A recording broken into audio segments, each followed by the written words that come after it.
Hello everyone, I'm back again, and it's been a long time coming. I've had a lot of personal things in my life getting in the way of my YouTube videos, but you know, once in a while I always step back into the groove, and here I am. And so, without further ado, this is my review of the PlayStation Portal. Seems to be all the rage these days, however, I have a few reasons as to why it shouldn't be, and also a few reasons why maybe it would be. Now, that being said, all opinions here are expressly my own. They do not reflect exactly what your experience and or opinions may be on this device. And with that out of the way, let's get started.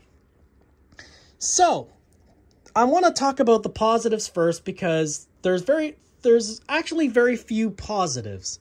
I know. You're probably thinking, oh no, he's going to rip into this thing. Yeah, you're right, I definitely will.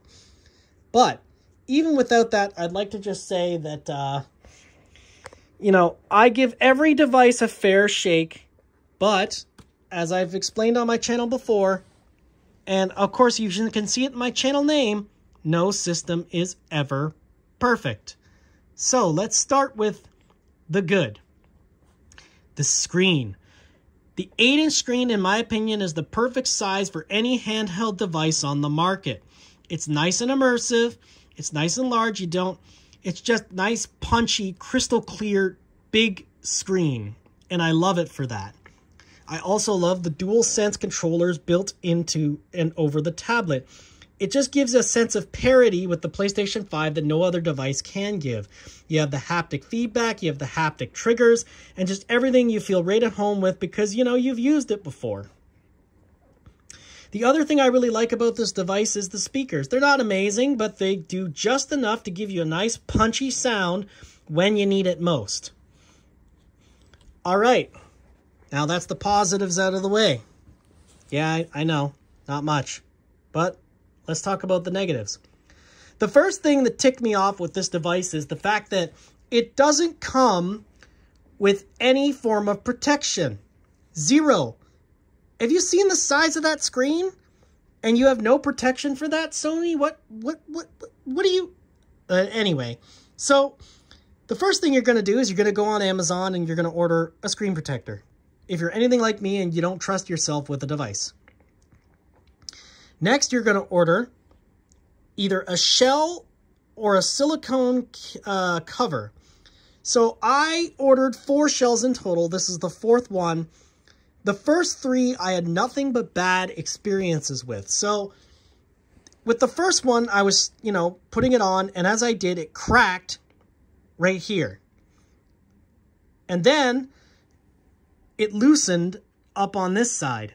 And so when I was playing the Portal, at one point, I actually scratched my hand from this side being, you know, kind of somewhat open.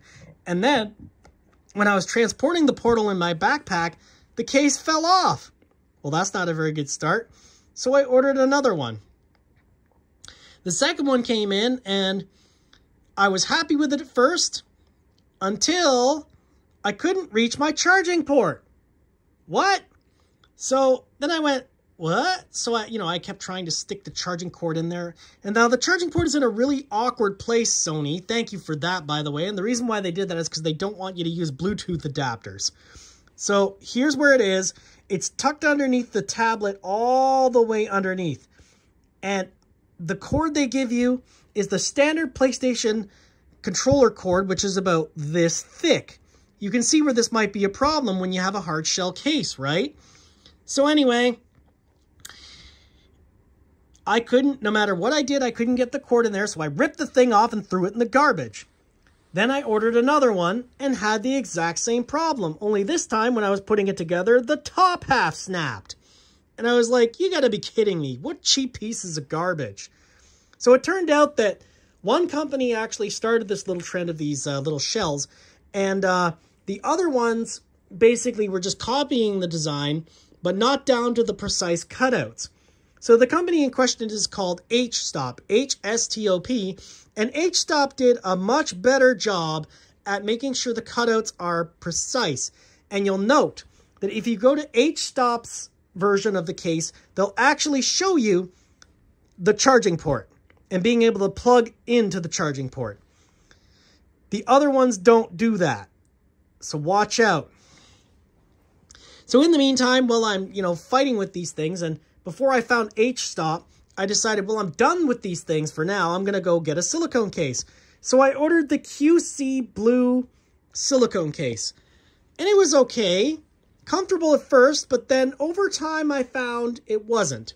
And the reason was because it had grips here and here, and they were bumpy grips. And as you hold the controller, you can see like it would dig into your palm right there and also into your fingers around the back.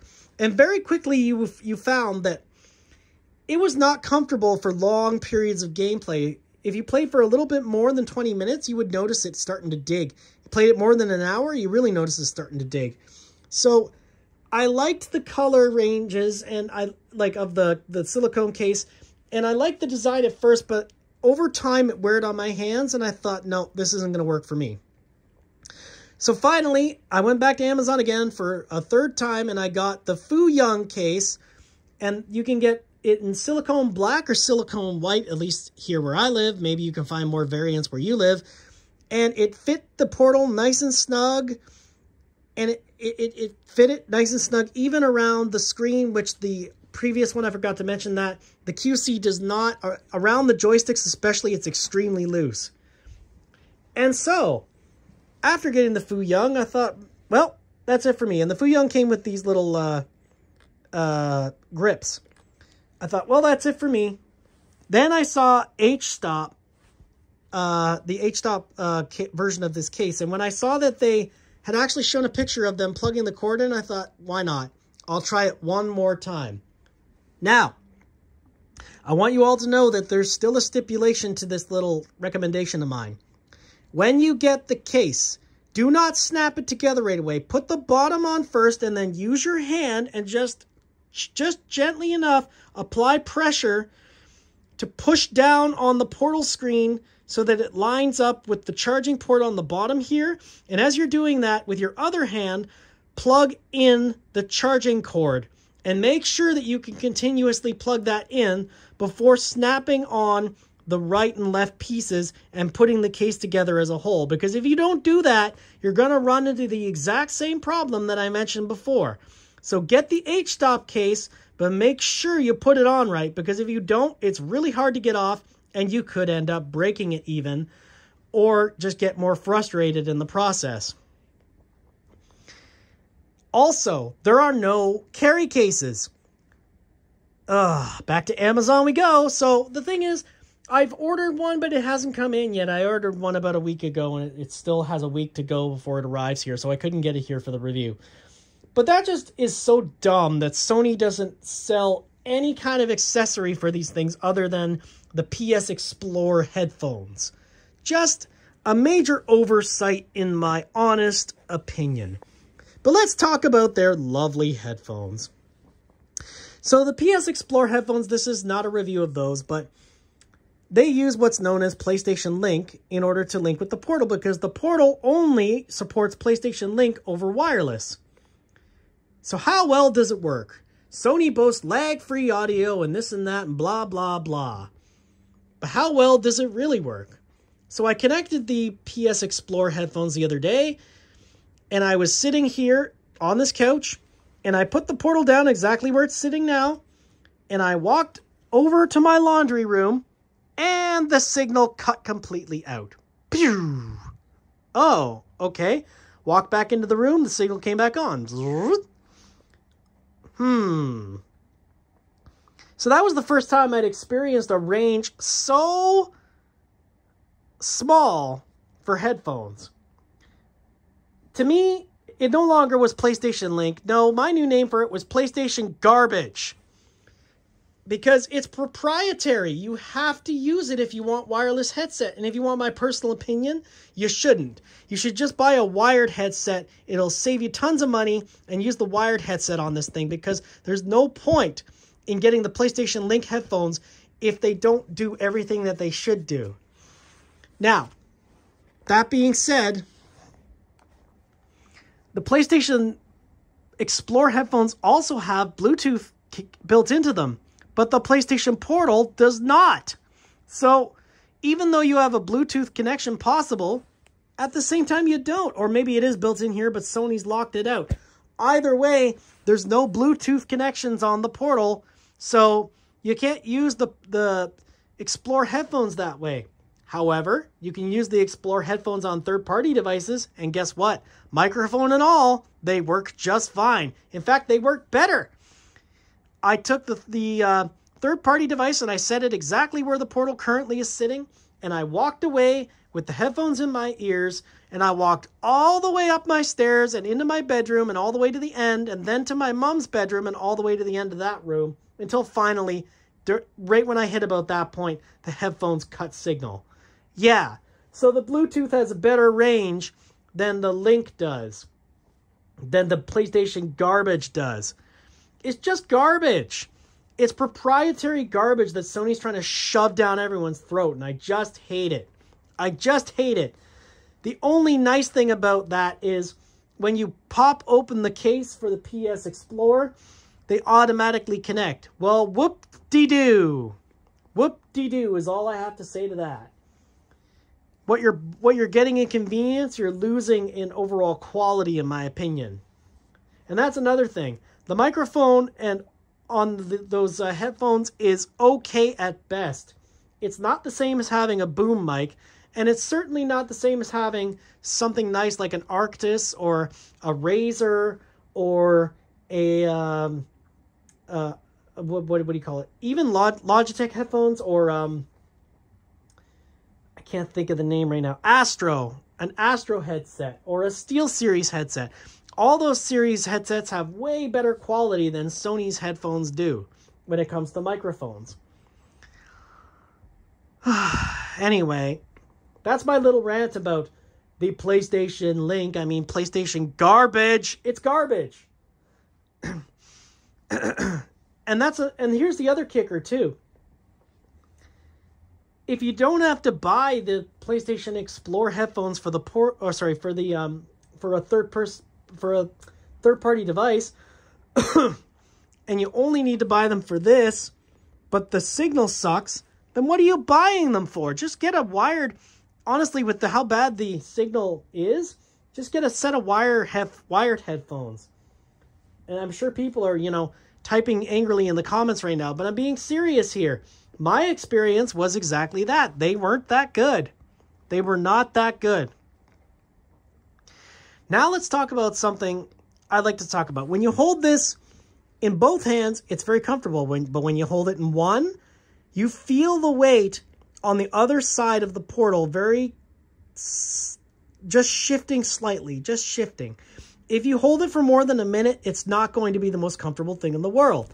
I've seen a lot of reviewers talking about how comfortable the Portal is to hold even one-handed. No, it's not. The weight shifts on this thing. It's much more comfortable to hold with both hands, and that should be no surprise. I mean, look at the size of the screen. It's hefty.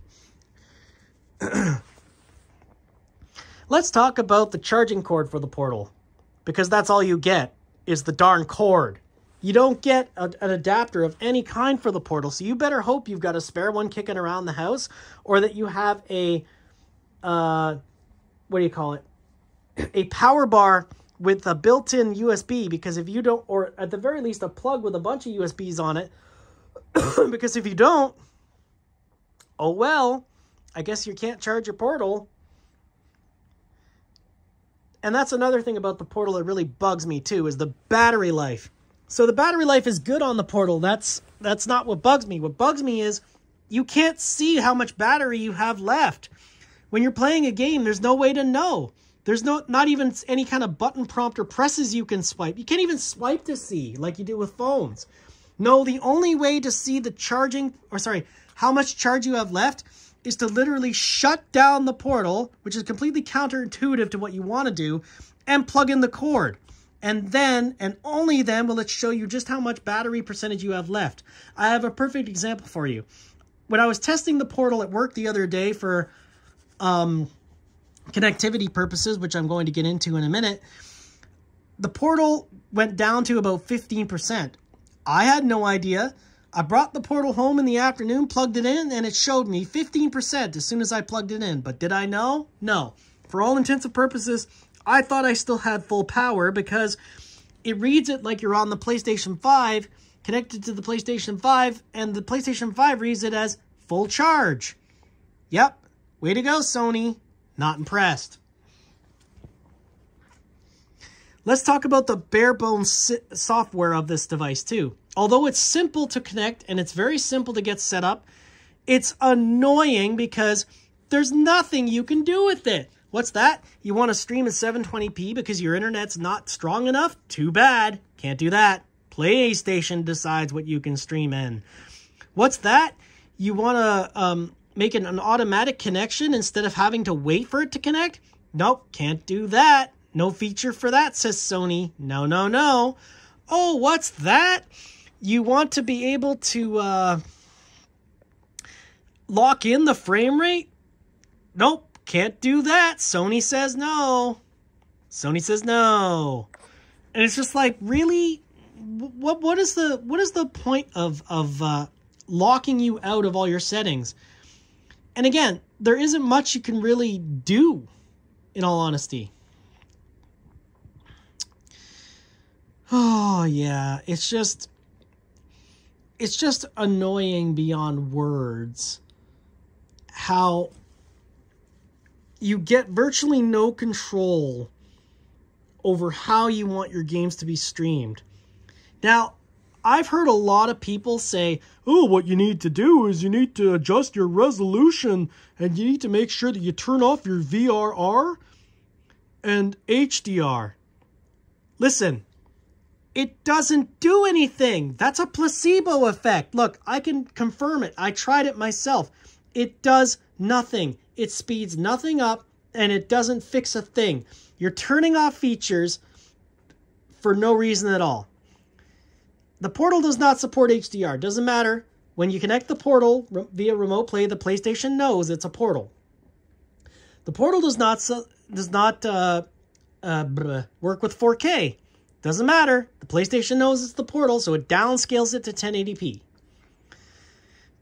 So again, all these little tips and tricks that people are saying are absolute nonsense. They don't work. They don't work at all. And turning off VRR, again, does nothing at all. It only turns it off on your console. It doesn't really do anything because the PlayStation Portal doesn't support VRR in the first place. So it doesn't matter. Don't bother with all these little fixes. They don't work.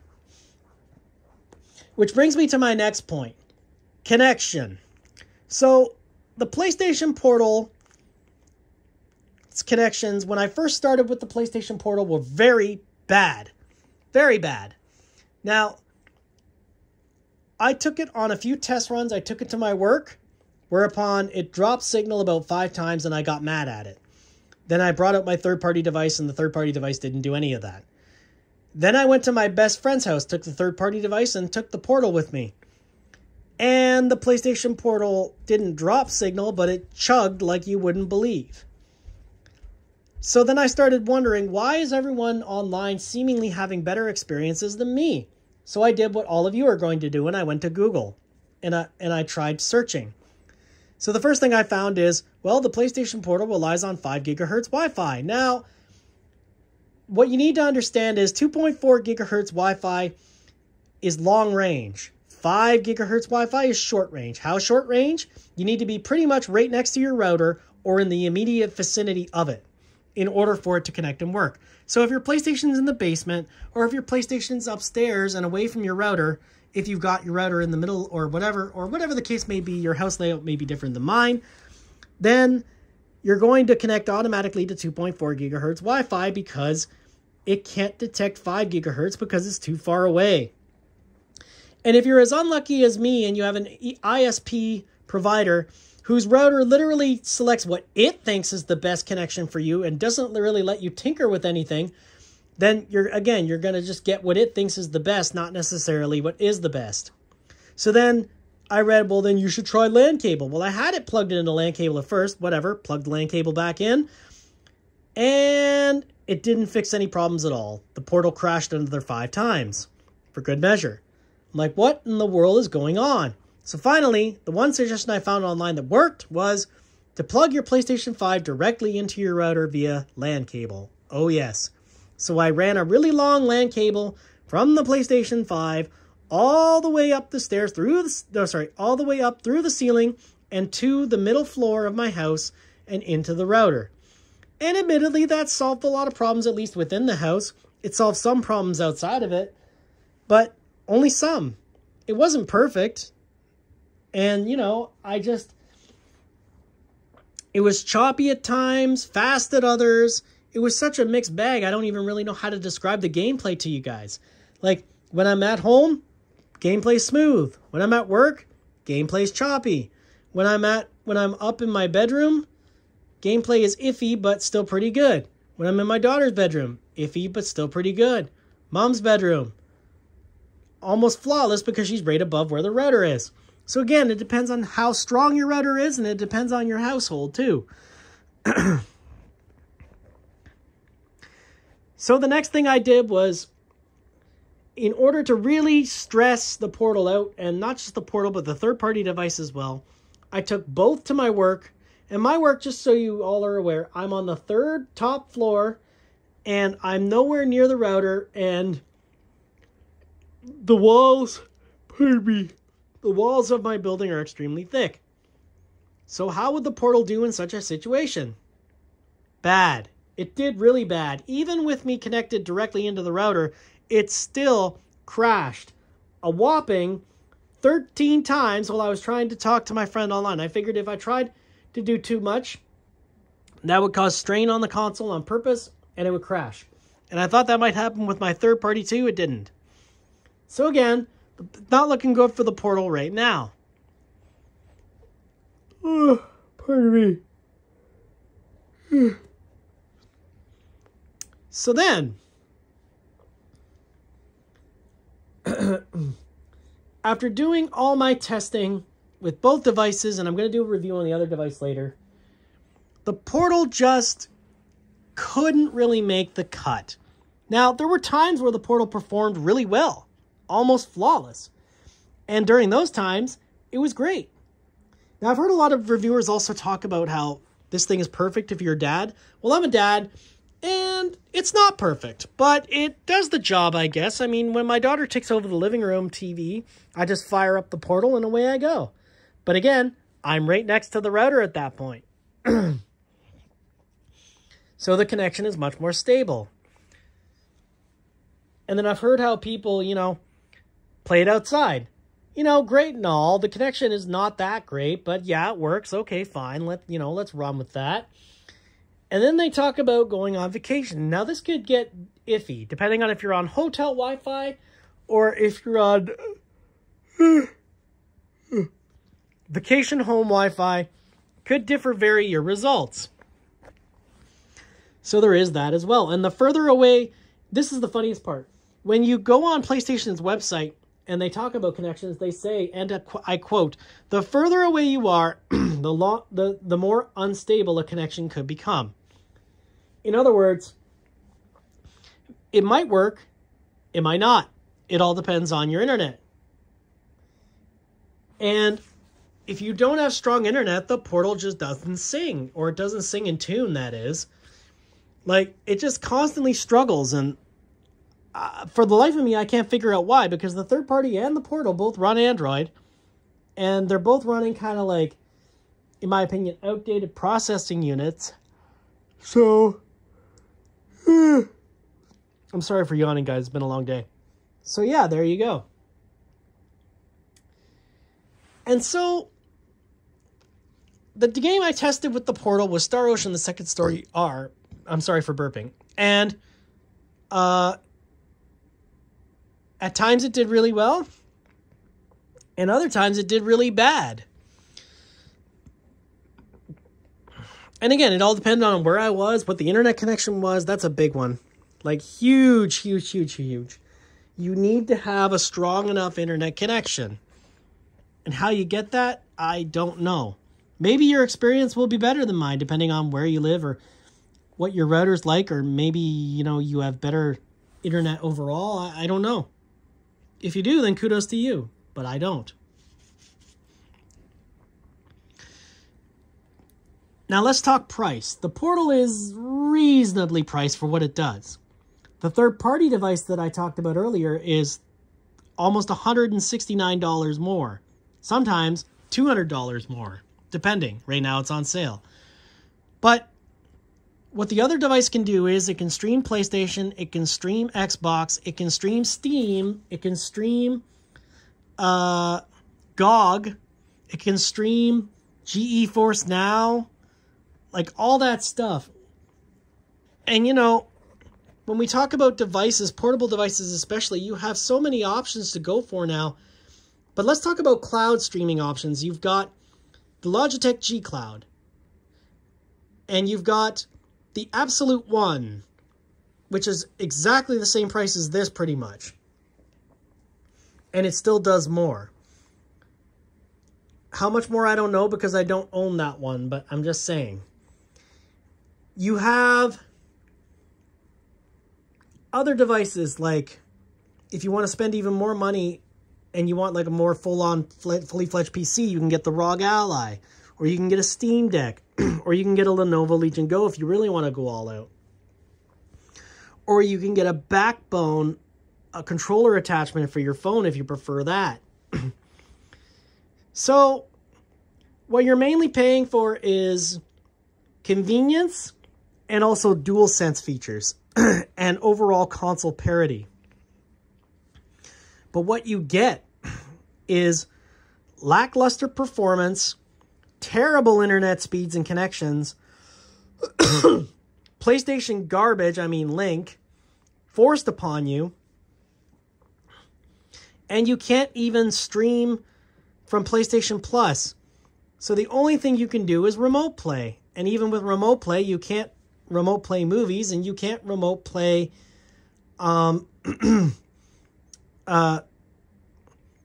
anything from PlayStation Plus. So yeah.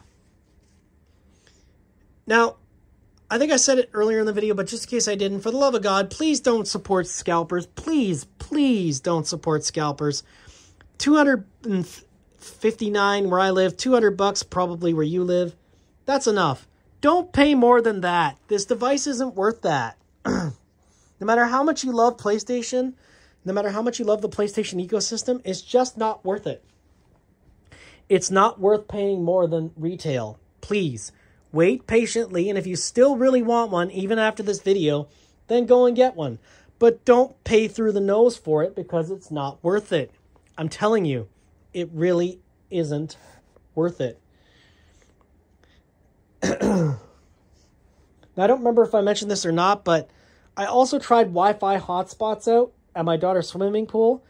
And, you know, the Portal did really well with the Wi-Fi hotspot, albeit it took 11 minutes to connect. But once it was connected, it was smooth like butter. So again, strong internet, no issues. Weak internet, issues. And depending on where I was sitting in the at the swimming pool as well, the Portal would buckle or struggle. So there's that as well.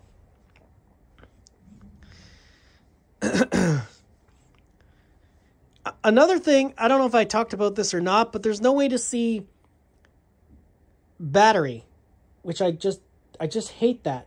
I hope I talked about that earlier. I think I did. But anyway, the only way to see the battery, just to recap, if I didn't talk about it, is to shut down the console and then plug it in. That's the only way. There's no battery percentage up here. Nothing is shown anywhere to let you know if you're running low on power.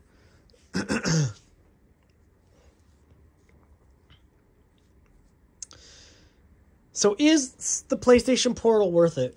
Well, if you still really want one and you're a PlayStation gamer and you don't mind the compromises that you have to make, then sure. But if this video turned you completely off from it, then what I would do is I would wait until Sony releases some proper firmware updates and we see some significant performance improvements.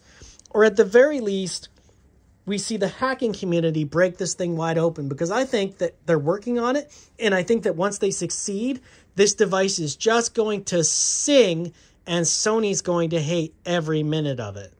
That's my personal opinion, and that's what I'm sticking with. Until then, though, don't pay full price because it's not worth it, like I said. And don't go and get this just because it's the latest popular thing either. Get this if you really, truly want it and you want to stay within PlayStation's little ecosystem. Because there are many devices out there that can do what this does, but they can do it better. And that's the kicker. There are so many other devices out there that do remote play better than this remote play dedicated device, which is very disappointing when you stop and think about it. And so that was a long one, guys, and I do apologize for it, but, you know, had to get all of that out of the way. Overall, I would give the PlayStation Portal a 5 out of 10. The software's not quite there yet. The connection speed is so, the overall performance is so iffy that I just can't recommend it to anyone. And I absolutely hate PlayStation garbage. Reopen Bluetooth, Sony. PlayStation garbage is not where it's at. Bluetooth is way better, and it'll work with all headphones. Anyway, that being said, guys, if you like this video, smash the like button. If you didn't, smash the dislike button if you think I'm a big nerd. Check out my other videos if you like really long and detailed reviews like this one. I hope that you've stayed healthy until now and stayed safe. I'm hoping that it won't take me another year to release another video. But in the meantime, if you have any questions or, you know, you have any comments about the Portal, feel free to hit me up in the comments below. And it was nice to come back. And I don't want to use the same catchphrase as other YouTubers, so I'm trying to remember what I said before.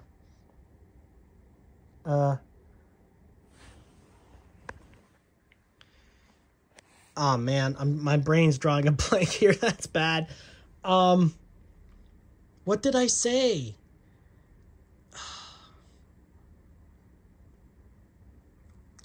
Thank you so much for stopping by my little channel, because it is very small still. If you haven't subscribed, now would be a great time to do so.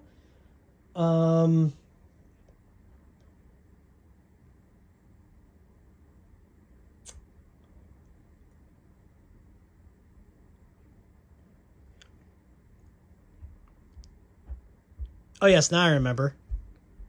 Bye for now. And remember, guys, no system is ever perfect.